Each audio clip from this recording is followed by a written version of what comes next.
सावधान रहना होगा, चाहे बीजेपी के लीडर हो चाहे कांग्रेस।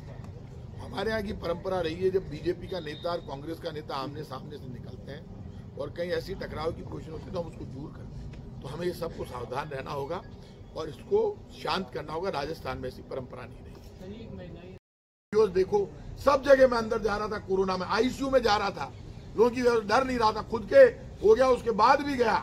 क्या आप बात कर रहे हो? मौके पर पता चलता है आदमी की परीक्षा। नेता की नेता दो तरह के होते हैं, एक जो मौके पर लड़कर मरने की ताकत रखता है और एक दूसरा होता है जो खुद दिन भर खुद की रोता रहता है, मन वो दे दो मन वो दे दो, तक कहीं जान दे दिया, जान ले सी पब्लिक की, दिन भर दे दो। लोग रास्ते में मर गए। पहला स्टेट था जहां पर हमने रोडवेज की बसें और प्राइवेट बसें लेकर राजस्थान के किसी कोने से पैदल नहीं चलने दिया, लोगों को बसों में बैठाकर उनके स्टेट में पहुंचाकर आए थे। हम वही सरकार है जो लोगों का दर्द समझती है।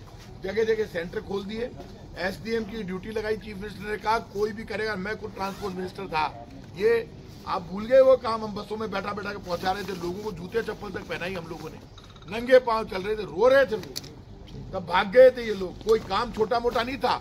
राजस्थान की अकेली सरकार ऐसी थी जिसने कोरोना के समय पूरे हिंदुस्तान से जो पैदल लोग राजस्थान से गुजर रहे थे उनको बसों में बैठाकर व्यवस्था करके सरकार ने यहाँ से रवाना किया। क्या हो गया था? यूपी की सरकार की लाशें तैर रही थी। जहां पर बीजेपी की सरकार थी तब धर्म याद नहीं आया। आज बीजेपी वाले हिंदू मुसलमान की बात करते हैं, तब लाशें गिनते हुए ध्यान नहीं आई हिंदू है या मुसलमान है। कोरोना के बाद भी बीजेपी सुधरी नहीं, पाप लगेगा बीजेपी के लोगों को। कोरोना में मंदिर मस्जिद गिरजाघर गुरुद्वारा सब बंद हो गए थे।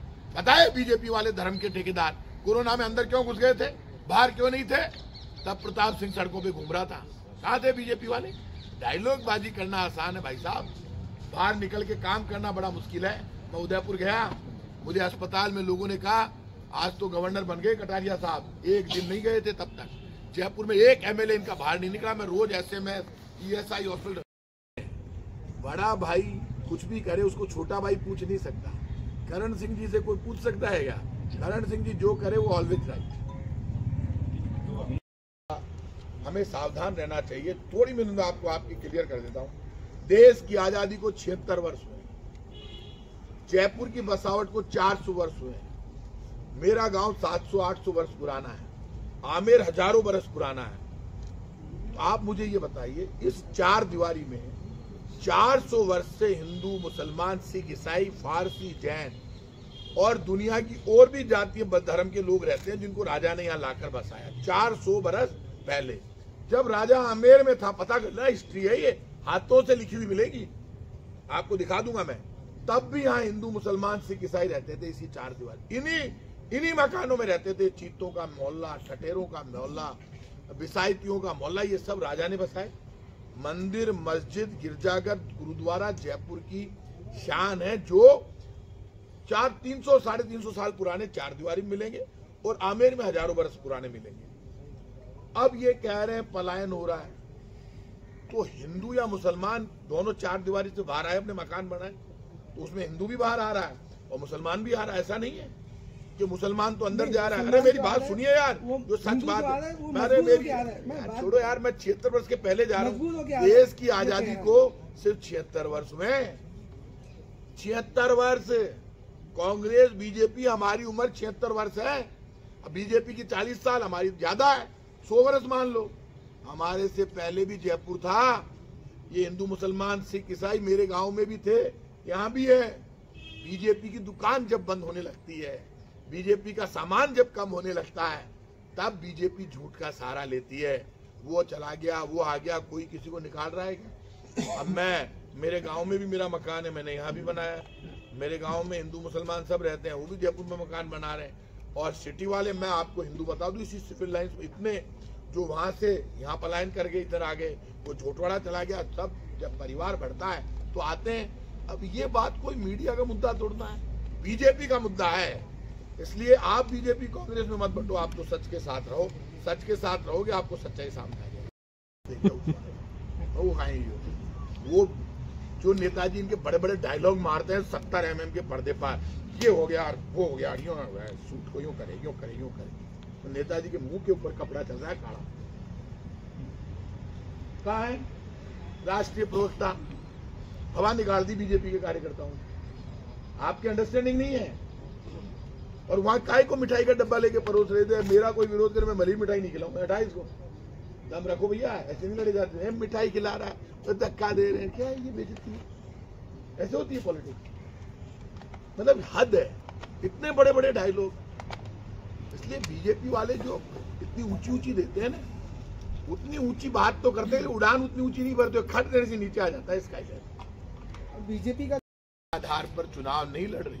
बीजेपी में यदि दम है तो बीजेपी को अपने केंद्र में किए कामों के आधार पर और पिछली जो बीजेपी की सरकार थी वसुंधरा जी की, उसके आधार पर चुनाव मैदान में उतरना चाहिए। इधर उधर की बात नहीं करनी चाहिए। तो वो काम की तुलना करेंगे तो राजस्थान स्टेट को डेवलपमेंट मॉडल बनाने में कांग्रेस सरकार की भूमिका बड़ी। सिर्फ कांग्रेस ने इसको डेवलपमेंट मॉडल स्टेट बनाया।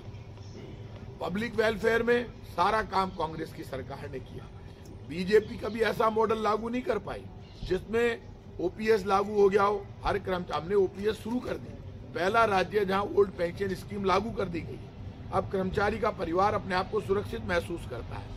पहला स्टेट है जहां पे 1 करोड़ से ज्यादा लोगों को बुजुर्ग, विकलांग, विधवा पेंशन मिलती है, 1000 रुपए मिनिमम पेंशन मिलती है। और यहाँ पर रोडवेज की बस में जब बच्चा एग्जाम देने के लिए जाता है तो फ्री में जाता है। आज बीजेपी खुलकर कहती है कि ये जो सारा काम, इनमें से एक काम बीजेपी हमको बता दे। बीजेपी के पास कोई मुद्दा ही नहीं वोट मांगने के लिए। अब बीजेपी वापस पुराने एजेंडे पर आ गई। इसलिए बीजेपी ने पूरा प्रयास किया कि राजस्थान में दंगे फसाद हो जाए, झगड़ा हो जाए, हिंदू मुसलमान के नाम पर दंगा करा दो, वोट दे दो। बार बार बीजेपी का हर नेता बोलता है तुष्टीकरण है, तुष्टीकरण है। तो बीजेपी को बताना चाहिए तुष्टीकरण का अर्थ क्या, जनता समझे तो सही।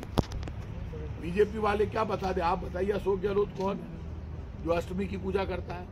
प्रताप सिंह खाचरियावास कौन है जो भगवान राम का वंशज है? बीजेपी वालों ने एक दिन कहा कि कांग्रेस वाले राम के वंशज कैसे को लेकर बीजेपी के बड़े नेताओं ने पूरे देश में दावा किया था कि 50 दिन हमको दे दो, देश बदल देंगे। देश बदल गया।